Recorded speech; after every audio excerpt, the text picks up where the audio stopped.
I thought moving to Willow Creek Ridge would be a fresh start. Quiet streets, good schools, safety. Instead, we landed in a nightmare run by a woman named Karen, HOA queen, control freak, and certified sociopath. When we tried to leave, she didn't just resist, she tried to trap us inside.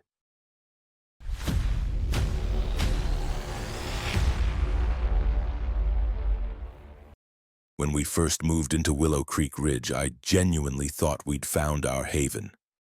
The house wasn't flashy, but it had bones. Good ones. A wraparound porch, a crooked willow tree out front, and just enough creaks in the floorboards to give it character without driving you mad. Lana and I had dreamed of a place like this for years. Quiet, suburban, family-oriented, with enough room for the kids to breathe without bumping elbows every 5 minutes. Nora, our 12-year-old, claimed the attic bedroom like a queen staking land. Ben, 9, immediately started digging a tunnel system in the backyard with a garden trowel. Life was looking up. We weren't naive. We'd heard whispers about HOAs, homeowners associations with more power than God and less charm than a tax audit. But the agent had assured us this one was low touch. And for the first couple of weeks it was.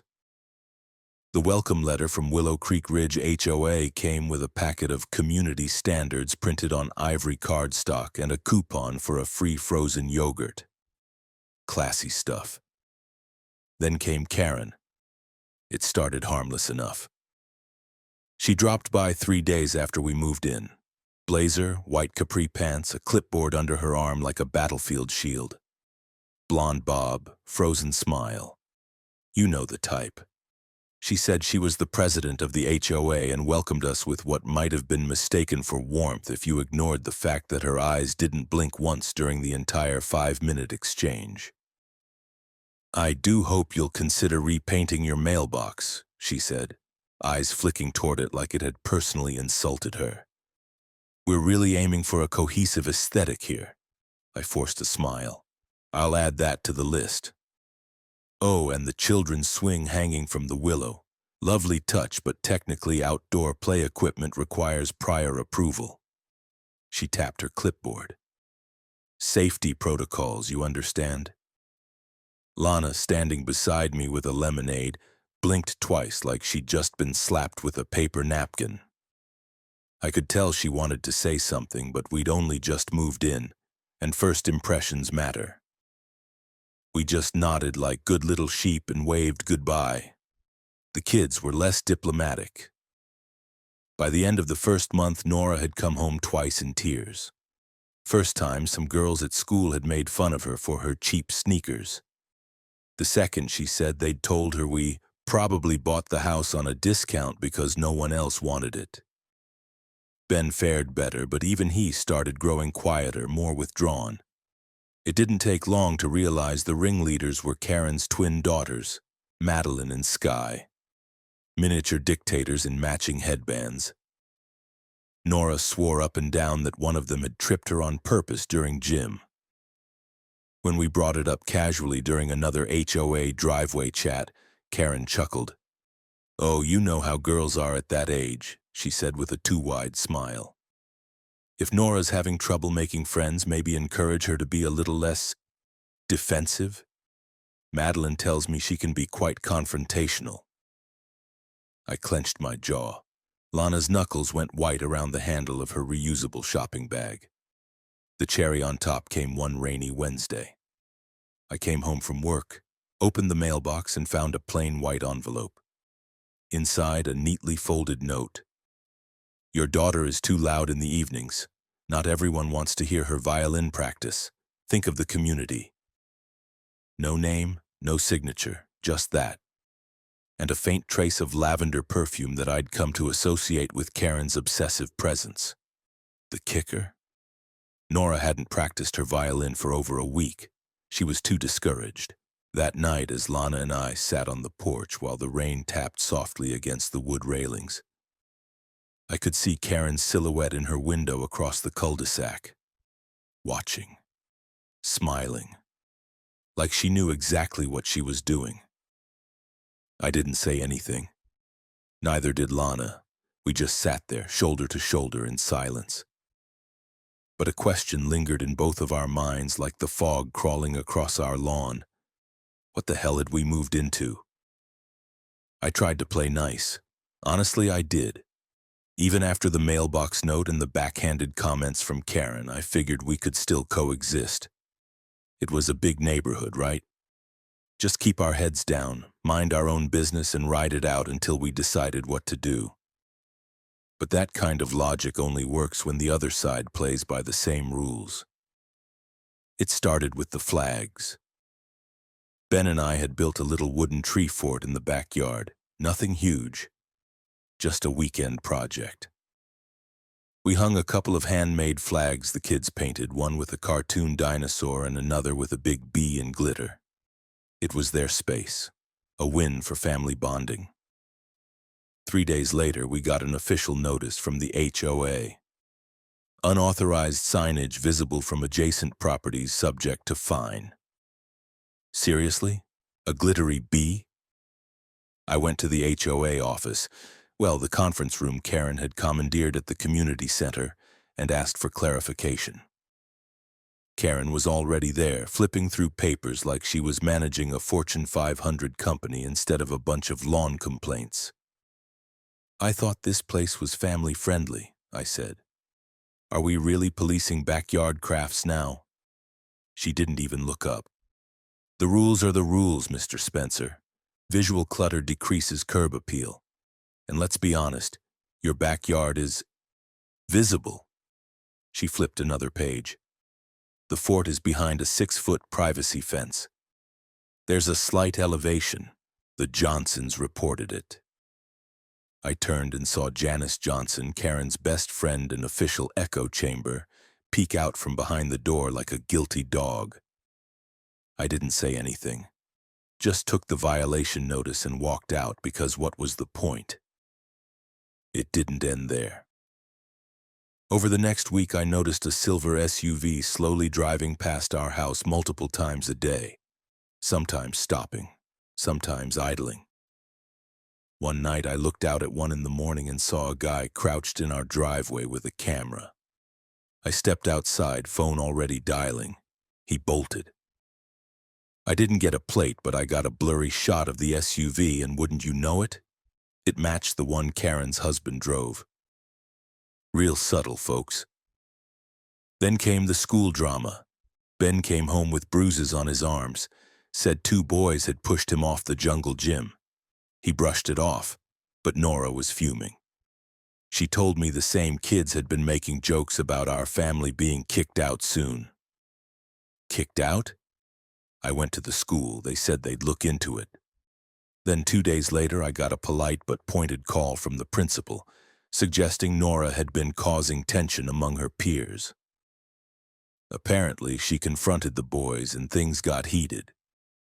When I asked about the bruises on Ben, the line got real quiet. After that, I started documenting everything, every drive-by, every notice, every suspicious footstep outside our fence at night. I installed a camera above the garage, motion lights in the backyard, not because I was paranoid, because I was being watched and quietly smeared. Then one night, Lana came in shaking. She'd been talking to a neighbor on her walk. Maria, sweet woman, used to bring over muffins when we first moved in, and Maria had confessed something. She told me, Maria had said, that your husband was aggressive, that your daughter was unstable. She's telling people you're not suitable for the community. Karen. Of course. I'd brushed off a lot, but that stuck with me.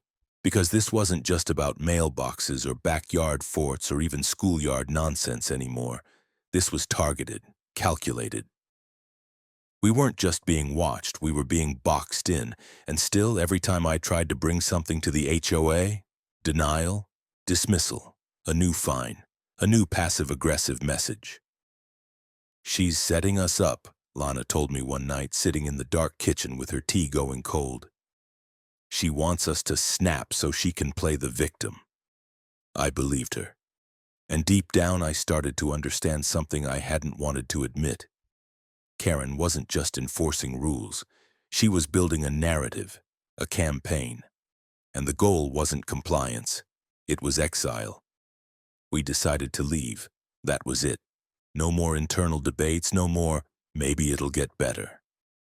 Lana sat down at the kitchen table one night, tears in her eyes, and said, "This place is choking the kids." And she was right. Nora had started locking her door at night. Ben, once a walking cartoon, barely said 10 words at dinner. I looked at my family and realized we didn't just want to leave. We had to. The listing went up on a Tuesday morning. A modest photo, neutral caption. Charming family home in desirable Willow Creek Ridge. Motivated sellers. By Thursday, the first buyer canceled before even scheduling a tour. By Friday, our real estate agent called in a whisper like we were under surveillance. "Look, Sam," she said, "I'm really sorry, but I think I have to step away from this listing." "What? Why?" She paused. "Let's just say I've had some pressure. Nothing official. Just people in the community calling me, asking if I'm aware of your history. Mentioning issues, violations, rumors. One of them was from someone representing the HOA. I didn't have to guess who. Did they threaten you?" "Not directly. But I've been working with Moss and Pines for over a decade. They made it clear I was risking my relationship with the firm." I thanked her and hung up, staring at the wall for a long time.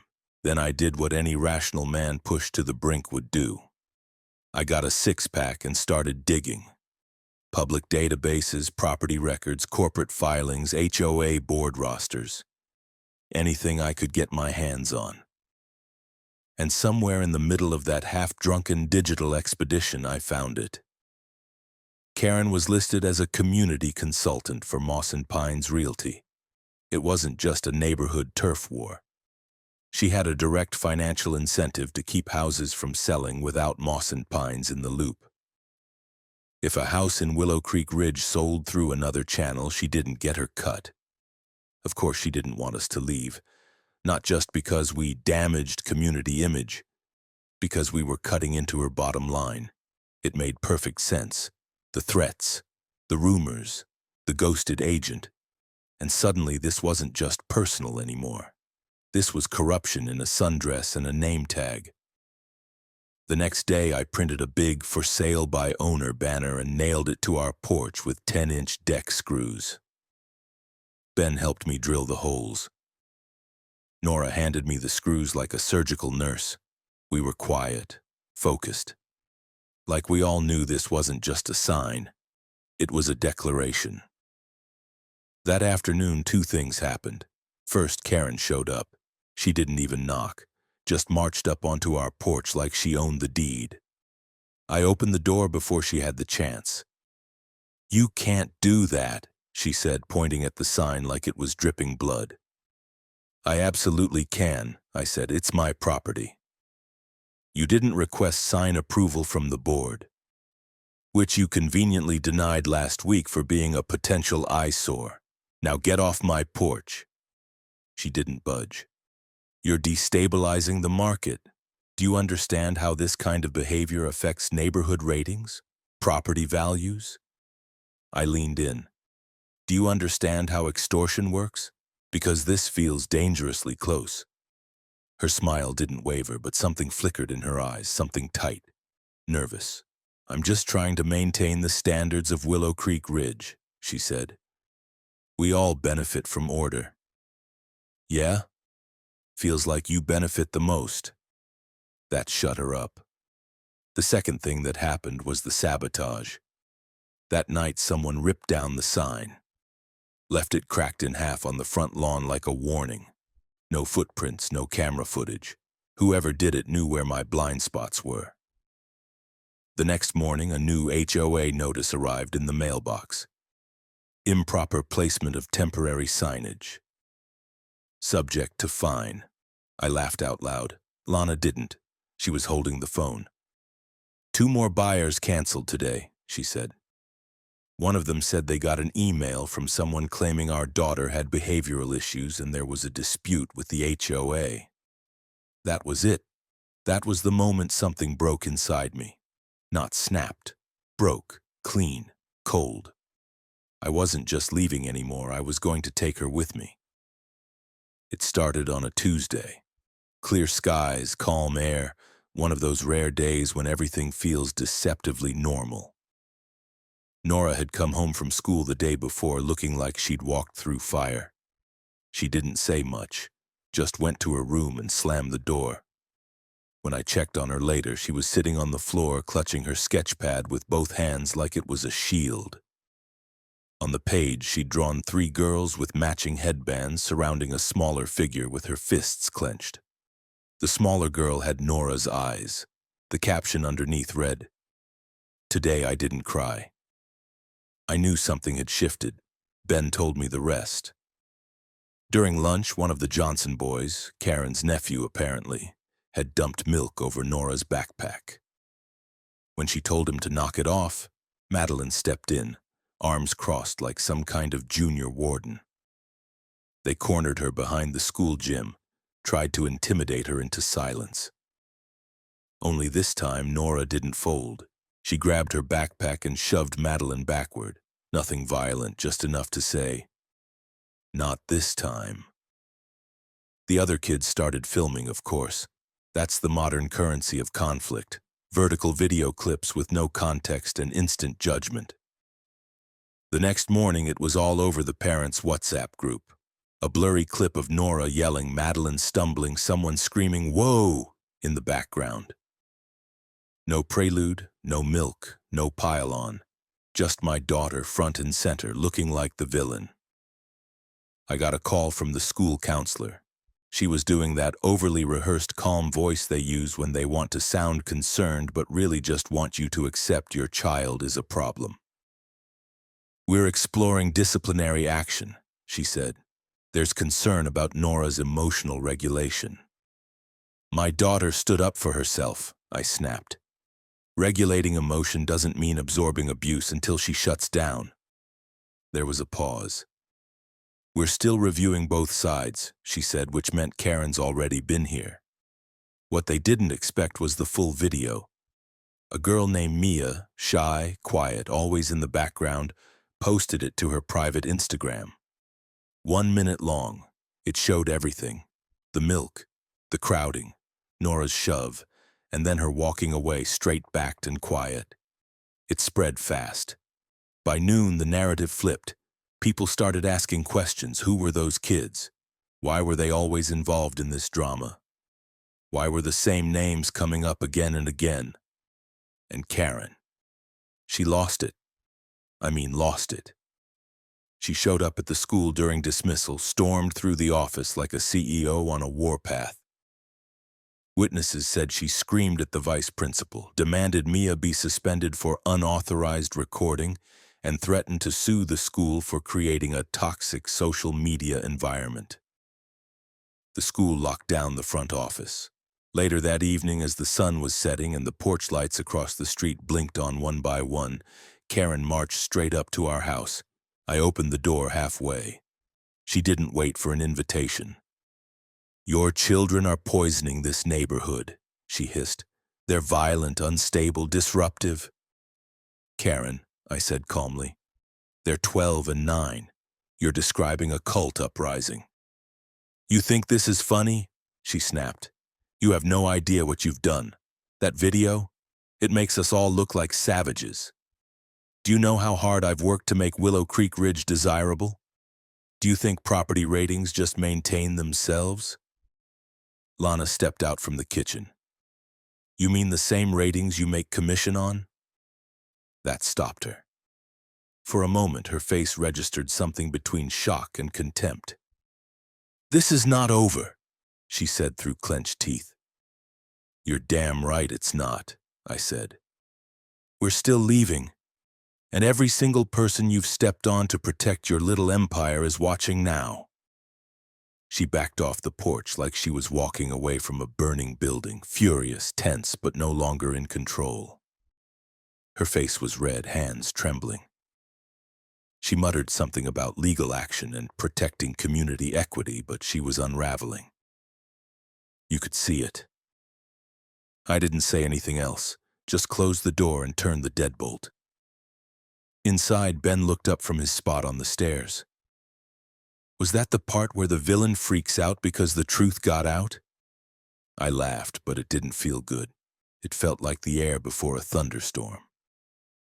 Saturday was supposed to be our escape day. We had timed everything down to the minute. The movers were scheduled for 8. The buyers were signing at 10, and by lunch we'd be on the interstate heading west with nothing but new keys and freedom in our pockets. But of course, nothing about Willow Creek Ridge ever let us go quietly. We were loading the last boxes into the U-Haul when Lana looked up from her phone, pale. "Sam," she said. You need to see this." It was a mass email from the HOA. "Community alert. Unapproved departure attempt. Potential violation of neighborhood stabilization protocols." I stared at it, read it again. I didn't even know where to start. Unapproved departure? What, were we prisoners now? Then came the sound. 2 SUVs pulled into the cul-de-sac and parked in front of our driveway, blocking it. Out stepped 3 men, big, silent, deliberately slow-moving. Matching black polos. Not HOA security. These weren't guys who gave out lawn notices. These were hired intimidation. And then Karen. Sundress, clipboard, shades. Like it was just another Tuesday in her warped little kingdom. "Good morning," she said sweetly, too loudly. "We need to resolve a few administrative details before you leave." I took 2 steps forward. "Move the cars." She raised her eyebrows like I'd just said something delightfully naive. "You're attempting to leave without signing the HOA clearance release. We need confirmation that your departure isn't in protest or retaliation against the association. Otherwise, it affects the neighborhood profile and sets a precedent." Lana stepped forward. "You've got to be kidding." Karen kept smiling. "If you sign, we process your file cleanly. No notes, no complications with your buyer." That was the threat, the implication that she still had her claws in the process. I laughed, not out of humor, out of disbelief. "You're holding my family hostage for your real estate metrics?" "It's for the community." I pulled out my phone. "You've got about 15 seconds before I call the police." "We already did," she said with a triumphant nod. "We told them you were dismantling HOA-regulated property without authorization." I looked back at our house, the wind chime, the porch swing, the moving truck full of memories. There was nothing left to dismantle. Sure enough, a patrol car turned the corner. I raised both hands in mock surrender. When the officer stepped out, I recognized him. Officer Ramirez. Decent guy, always looked a little tired. He walked up slow, taking in the scene, the parked SUVs, the clipboard, the muscle. Karen jumped in first. "Officer, thank you for coming. We've got a situation involving unauthorized removal and potential conflict with HOA bylaws." He held up a hand. "Ma'am, I'm going to stop you right there. We've already reviewed the deed and sale filings. The Spencers are not legally bound to your HOA. Your authority ends at the sidewalk. And blocking a family from leaving their own home?" He turned to the guys in black. "That's unlawful detention. If you don't move your vehicles immediately, you're looking at charges." The tallest one shifted uncomfortably. "We were just hired to secure a departure meeting." "Then you're about to be unhired," Ramirez said. "Now move it. That's not a suggestion." The SUVs started backing up. Karen stood frozen like her brain couldn't compute the loss of control. She looked smaller now somehow, paler, that veneer of power cracking at the edges. Then from behind me a voice said, "Mr. Spencer?" I turned, a man in his 40s, button-down shirt, thick-rimmed glasses. I didn't recognize him. "I'm Alex. I'm with the HOA accounting office." He held out a flash drive. "I think you'll want your attorney to have this, and I never agreed with how things were handled, especially not this. I took the drive. What is it? Internal documentation, payments, communications between Karen and Moss and Pines, unreported compensation, off-the-record stuff. My grip tightened. He gave a sad smile. You're not the only one she's tried to bury. Then he nodded, turned, and walked off down the street. Just like that. We left 30 minutes later. No more delays, no more obstacles. Just the open road ahead and a fire in my chest I hadn't felt in months. But I wasn't done, and Karen sure as hell wasn't safe anymore. The email from my lawyer came less than 48 hours after we crossed the county line. Subject line: You're going to want to sit down. I opened it in a rest stop parking lot off Highway 12 while Lana refilled the coffee thermos. Inside were screenshots, spreadsheets, internal HOA memos, all pulled from that flash drive Alex handed me in what now felt like a scene from a spy movie. It was all there. Payment records from Moss and Pines Realty to Karen, under the vague title of consulting services. Regular deposits always tied to homes listed independently in the neighborhood. One spreadsheet was particularly damning.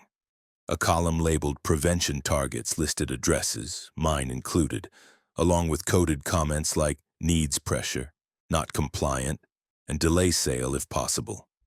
But the gold mine? Emails. Subject: Keep them in. From Karen D. to Moss Pines exec. If they leave now without documentation, it'll tank the Q3 profile and we'll lose the Green Line rating. I've got a couple of guys who can slow them down until we get legal leverage.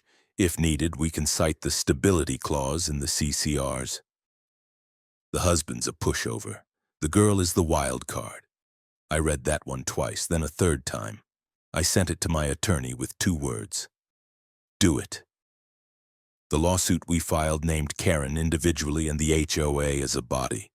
Charges included unlawful interference in a private sale, attempted coercion, libel, defamation, and obstruction of personal freedom.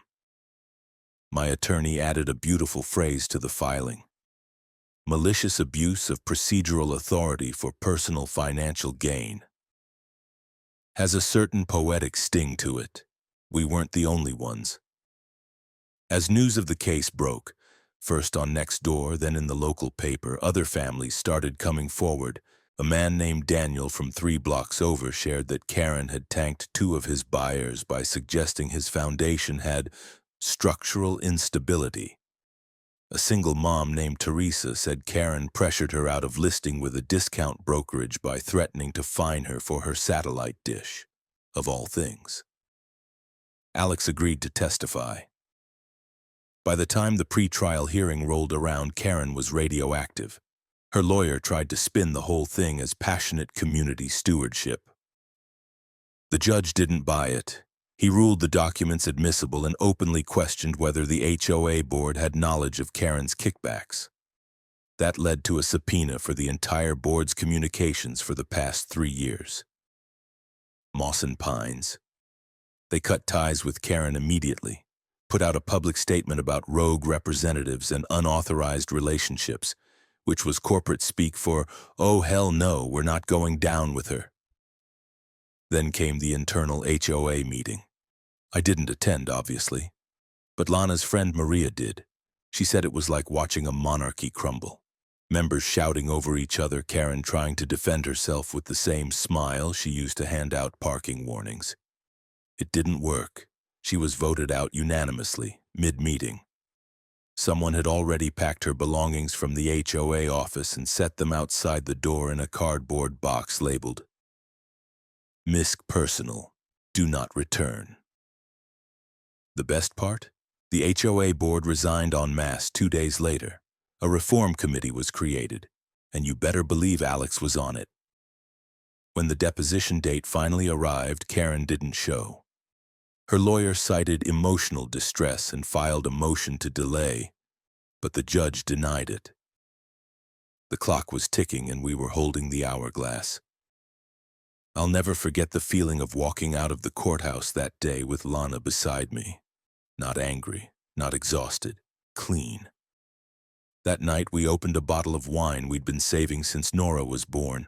She raised her glass and said, "To being nobody's prisoner." We drank to that. 3 months later, our new neighborhood still felt like a dream. No HOA, no suspicious SUVs, no surprise violations about mailbox paint or swing set angles. Just a sleepy cul-de-sac lined with trees that looked like they'd grown old together. The neighbors waved when they walked their dogs. Not the fake HOA wave, but the real kind. Relaxed, open-palmed, a little lazy around the edges. Nora had joined her new school's journalism club. On her first day, she came home with a press badge made of laminated printer paper and a stack of notes. Her first article? When Adults Are the Bullies, How One Girl Learned to Fight Back Without Throwing a Punch. I read it 3 times, then framed it. Not just because I was proud, though I was, but because it was proof. We'd made it through something awful, and we hadn't let it ruin us. Ben was thriving too. Joined a local baseball team. First game, he struck out twice and got dirt in his eyes. Still said it was the best day of his life.